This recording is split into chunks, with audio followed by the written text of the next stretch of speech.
kain, sulapkan orang pada tiang itu. Kemudian dapatlah engkau dengan bersuka cita pergi bersama-sama dengan raja zaman itu.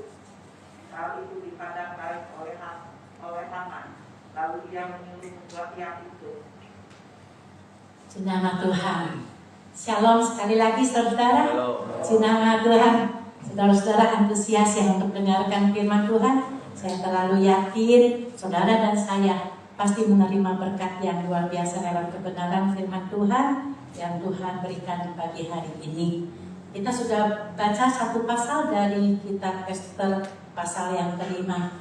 Saya sangat senang sekali ya saudara-saudara mempelajari kitab Ester ini, terlalu banyak jadi berkat dalam hidup saya. Saya yakin juga saudara dan saudara juga sangat diberkati dengan pelajaran dari kitab Ester ini.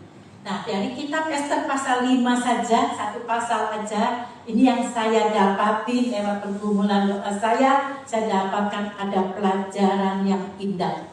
Lewat keteladanan daripada seorang ratu yang namanya Ratu Ester, ya saudara-saudara. Nah, pelajaran indah apa yang didapat dari satu pasal dari kitab Ester ini? Ada suatu pelajaran yang indah. Poin pertama yaitu yang saudara-saudara, di dalam Ester menghadap Raja Ahasveros. Dan di ayat 2 tadi kita baca itu diperkenan oleh raja. Luar biasa ya saudara-saudara.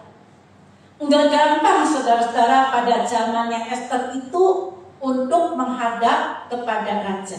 Kemarin juga sudah diceritakan di dalam penyampaian firman Tuhan daripada saudari Sisil, yaitu mengenai bagaimana itu sebetulnya susah itu untuk menghadap kepada raja. Kalau tunggu dipanggil, nah kalau nggak dipanggil itu ancamannya sangat besar ya saudara-saudara. Hukumannya itu bisa hukuman mati. Kalau kita baca mundur sedikit kemarin ya saudara-saudara, di pasal 4 itu ayat yang 11 saya bacakan.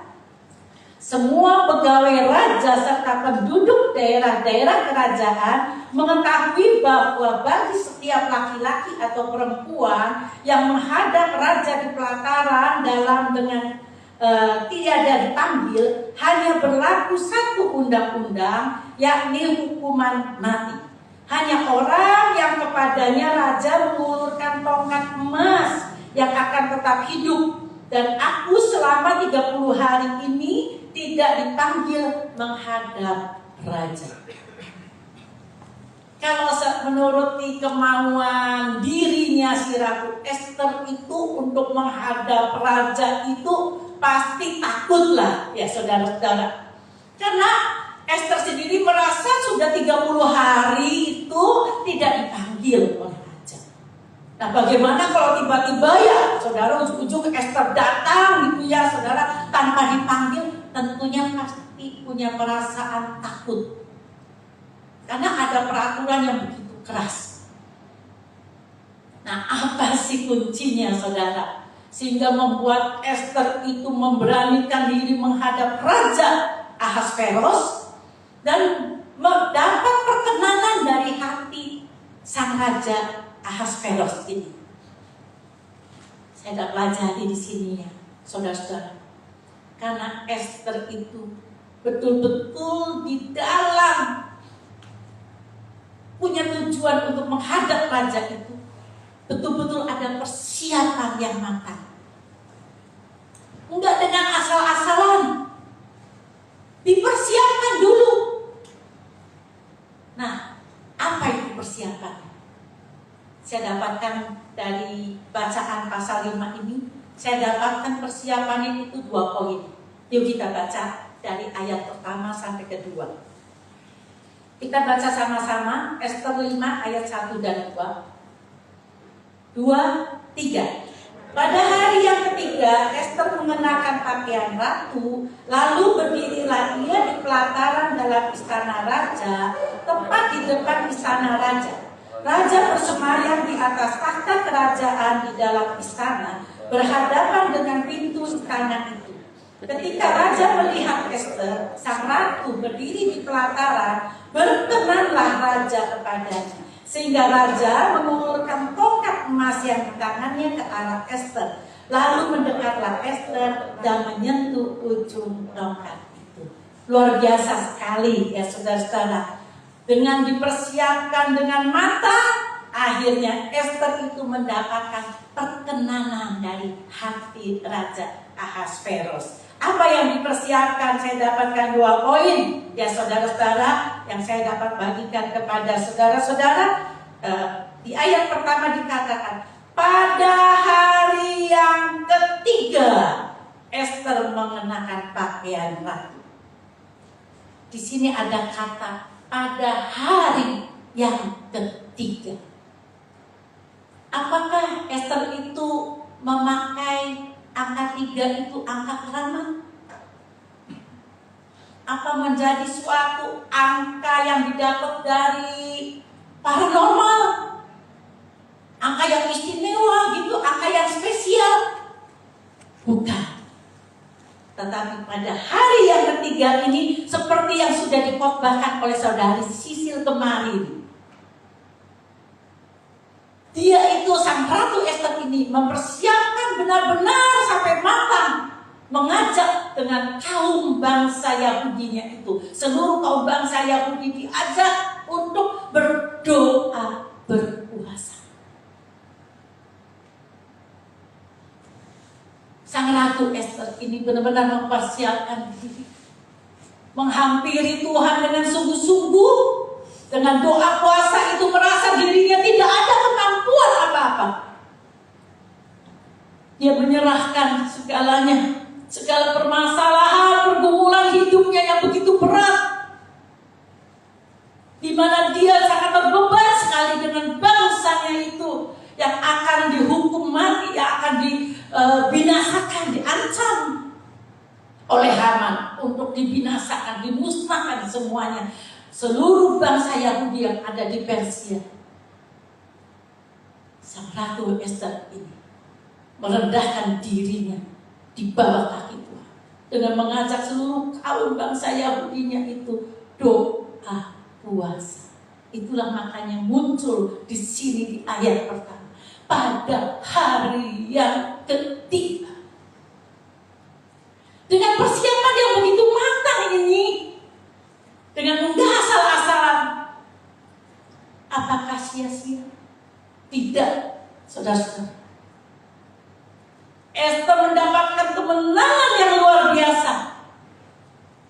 Ester benar-benar menarik, meningkatkan kuasa Tuhan bekerja dalam kehidupan Ester, sehingga diberikan roh keberanian yang luar biasa dari Tuhan untuk menghadap kepada Raja Ahasveros dengan tenang, dengan penuh wibawa yang daripada Tuhan, dengan tuntunan yang daripada Tuhan.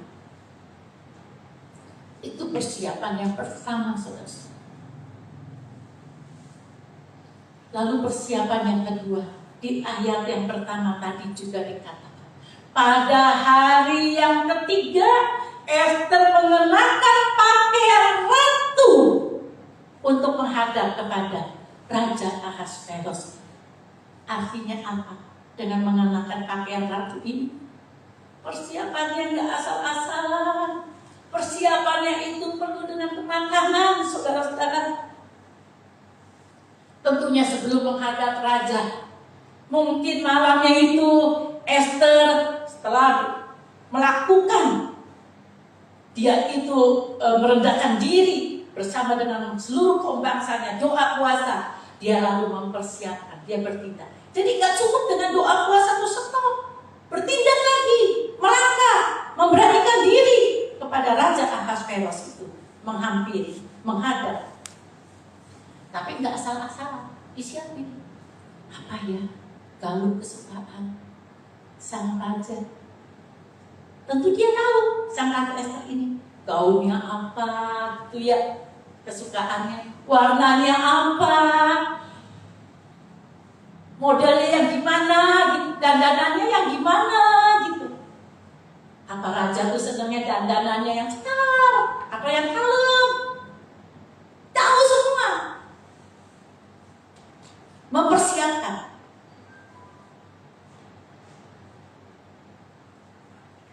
Sampai betul-betul Raja Ahasveros ini sangat berkenan sekali melihat si Esther ini.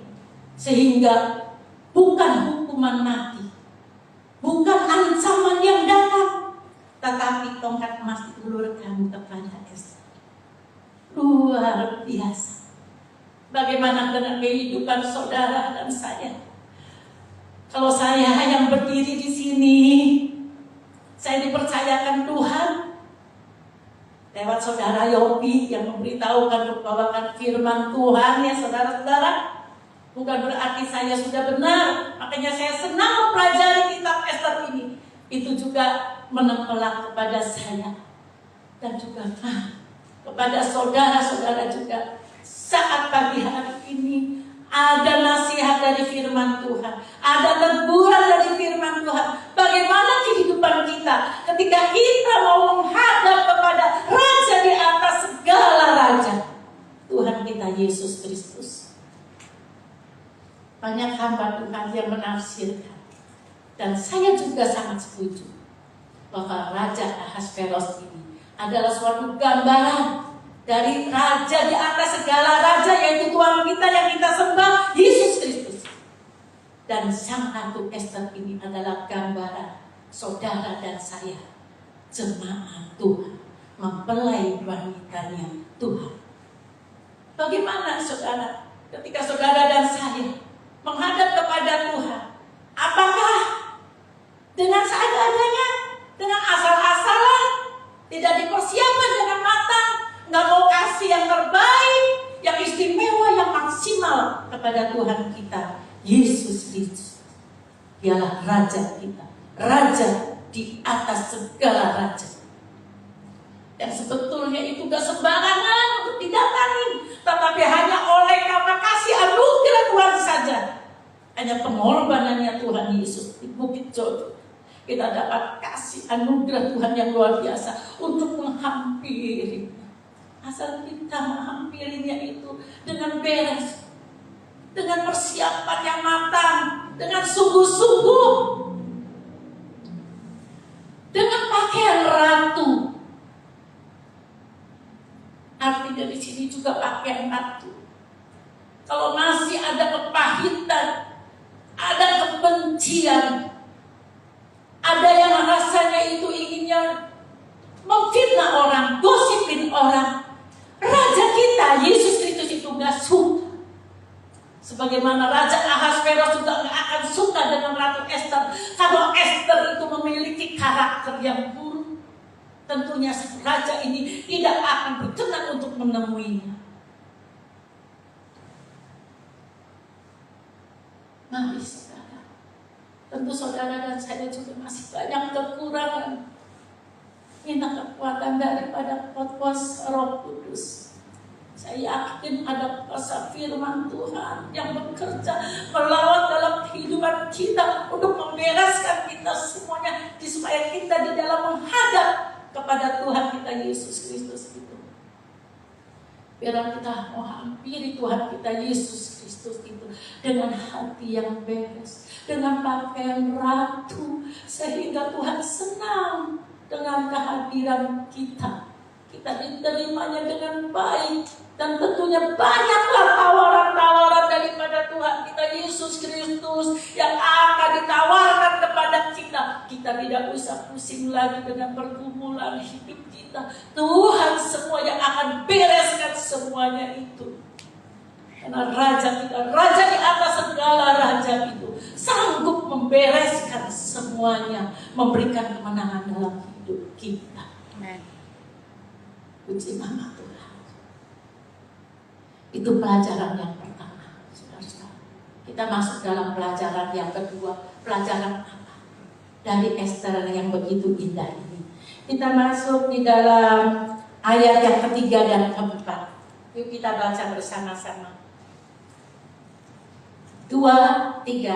Tanya raja kepadanya, apa maksudmu hai Ratu Esther? dan apa keinginanmu, sampai setengah kerajaan sekalipun akan diberikan kepadamu. Jawab Ester, jikalau baik pada pemandangan raja, datanglah kiranya raja dengan Haman pada hari ini ke perjamuan yang diadakan oleh hamba bagi raja. Saudara, ketika saya baca ini, saya tertarik dengan kata-kata kalimat dari ayat yang ketiga yang terakhir. Tawaran dari Raja Ahasveros ini, sampai setengah kerajaan sekalipun akan diberikan kepada Ester. Siapa yang gak miler, saudara? Saya juga miler ya, saudara. Mungkin kalau tawaran itu ditawarkan dia ke saya langsung terima. Oh ya raja, gitu. Suami saya, oh iya mami, sini mami, gitu ya. Setengah dari kerajaan, berapa coba saudara? Tapi Ester, sang ratu ini memberikan pelajaran yang indah sekali dalam hidup kita, luar biasa. Dia tidak mau. Dia nggak asal terima ngomong itu. Enggak, saudara. Karena apa? Karena sang ratu Ester ini terlalu fokus dengan tujuannya yang mulia, yang tulus. Rencana Tuhannya itu. Sang ratu Ester ini fokus dengan rencana Tuhan. Dia mengerti, oh iya, saya ini sedang terus ada dalam rencana Tuhan yang indah. Kita baca. Mundur dikit Ester 4. Ayat yang ke-14.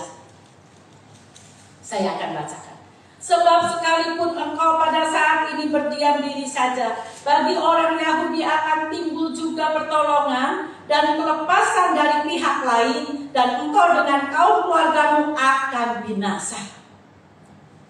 Di sini Mordekhai mengatakan kepada Ester, kalau kamu diam aja gak mau nolong, Tuhan tuh sanggup gitu memberikan pertolongan dengan cara lain.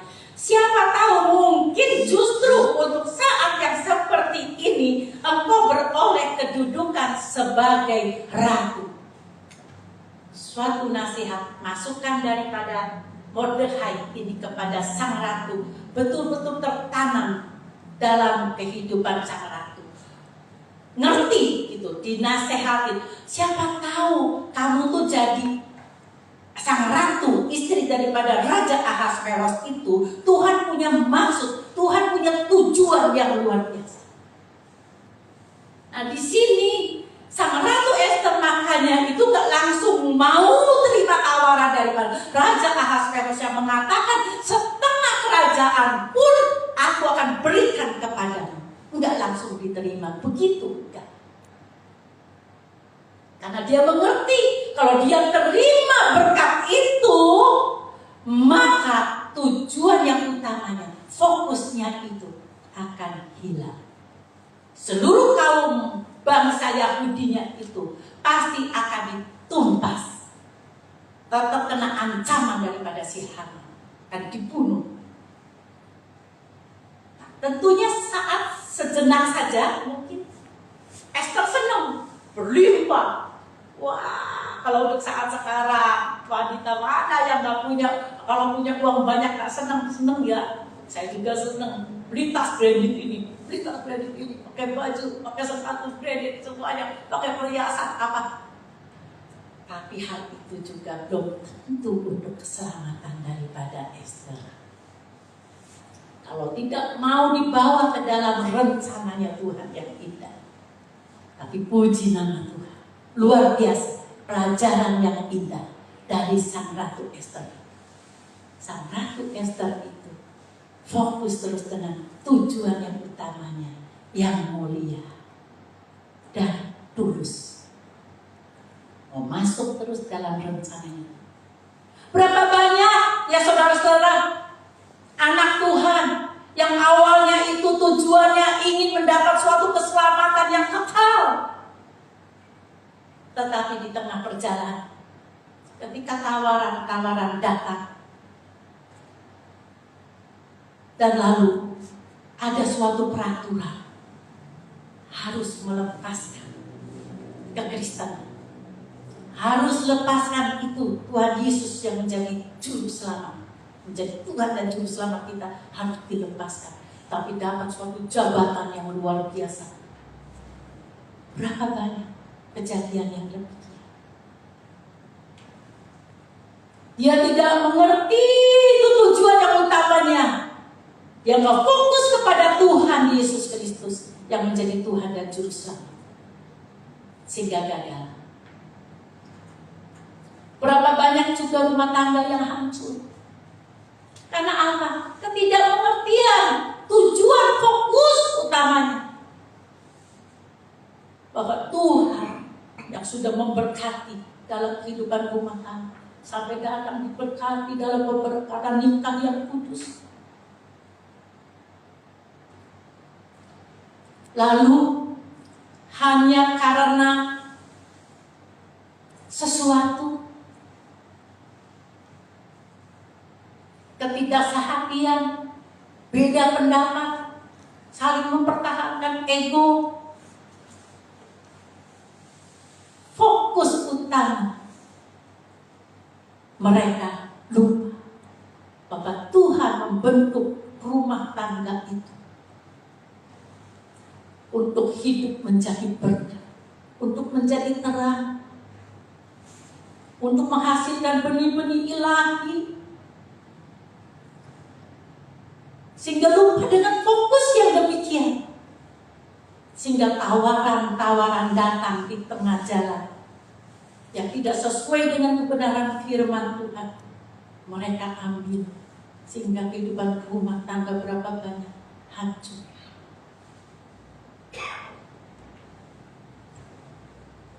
Kalau kita ngerti dengan fokusnya, saudara,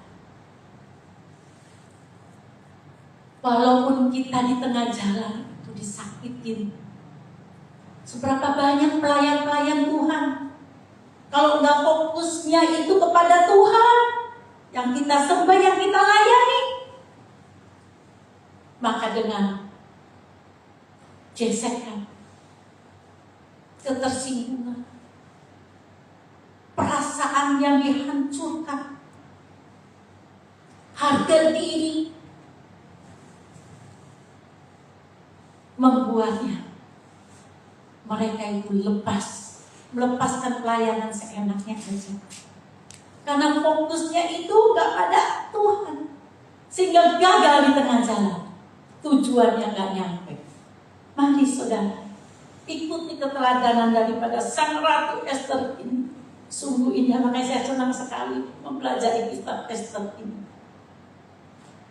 Itu poin yang kedua, fokus dengan tujuan yang mulia, hidup menjadi berkat. Ester ini ngerti, oh iya, ingat omongannya Mordekai, bahwa kamu jadi sang ratu itu untuk jadi berkat bagi banyak orang. Gitu. Jadi kalau kita pelayan-pelayan Tuhan juga, kalau kita tempatkan, itu ya saudara, menjadi pelayan Tuhan, kita tuh udah harus ngerti. Itu namanya jadi pelayan Tuhan itu juga udah berharga luar biasa sebetulnya. Siapa sih kita ini? Gitu. Kok mau Tuhan mau pakai melakukan pekerjaan Tuhan yang suci dan mulia, itu sangat berharga, udah lebih dari segalanya. Jadi harusnya saudara, kalau ada hal-hal yang apa di tengah jalan yang mau merusak hati kita, itu kasih Tuhan itu sudah menutupi segalanya. Jangan sampai kita lupa dengan tujuan yang utamanya. Jadi kalau sampai kita, oh iya emang pelayanan itu lelah gitu, jangan sampai kelelahan gitu leh, karena tekanan itu menghambat tujuan yang kita gitu, menyenangkan hati Tuhan, belajar membalas cinta kasih daripada Tuhan, membuat Tuhan itu supaya berkenan dengan kehidupan kita. Cari terus perkenanan hati Tuhan. Cinta Tuhan itu yang kedua. Kita masuk dalam poin yang ketiga, saudara-saudara. Kita baca di ayat yang kelima sampai yang ke-8. Saya akan bacakan ya saudara-saudara.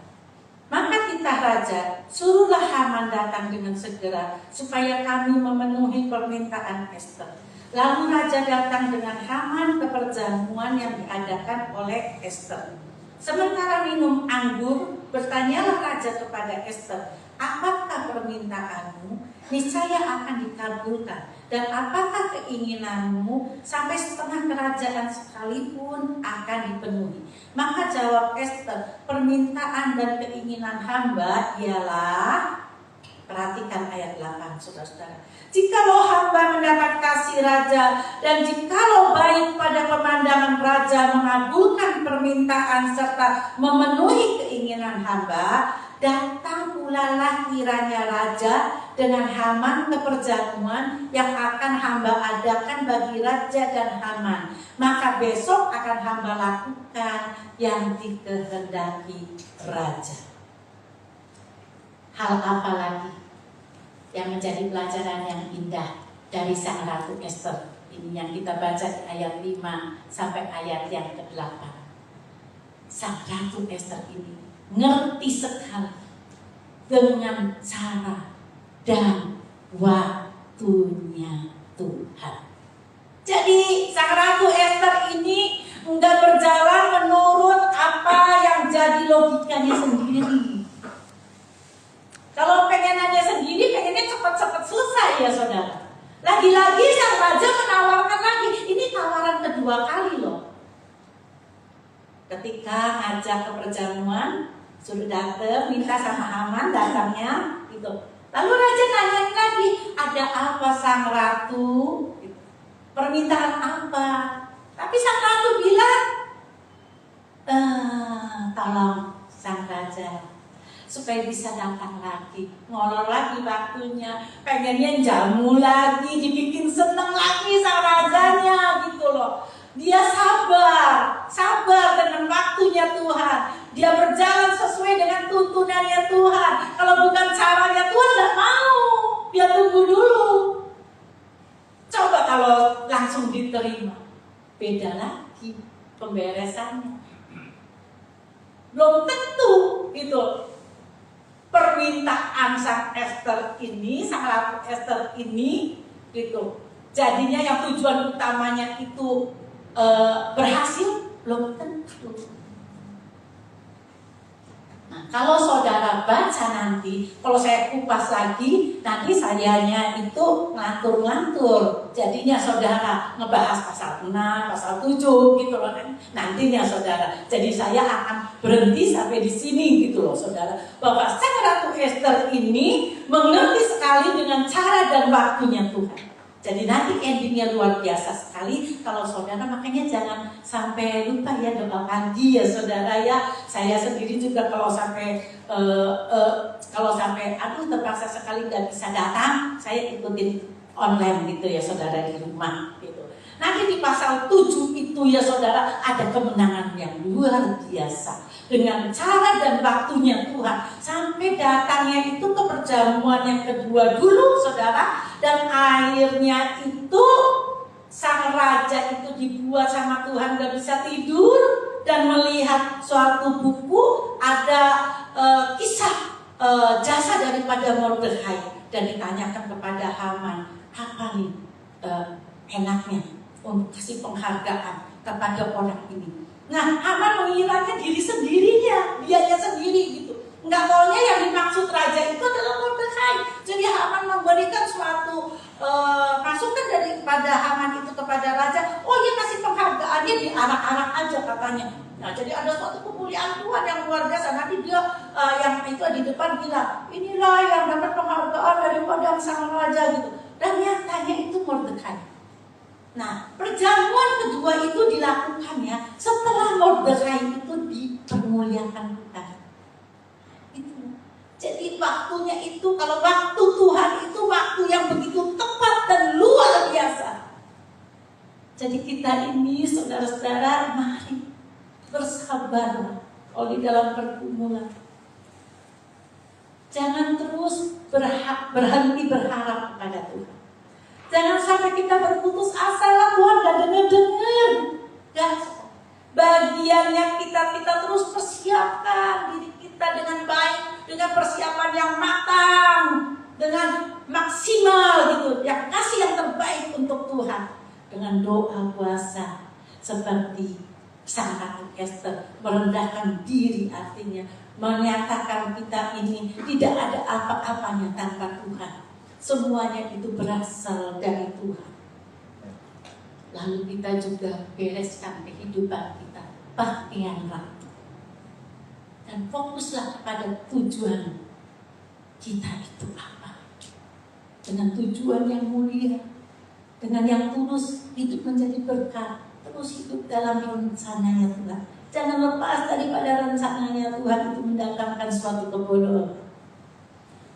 Lalu yang terakhir itu, ya saudara-saudara, mengertilah dengan cara dan bakunya Tuhan. Dan pasti Tuhan membela kita, memberikan suatu kemenangan. Kita akan dapatkan dari Tuhan kemuliaan kepada kemuliaan. Puji nama Tuhan. Tuhan memberkati. Mari kita menyembahkan Tuhan. Senangkanlah hati Tuhan di dalam pujian penyembahan kita.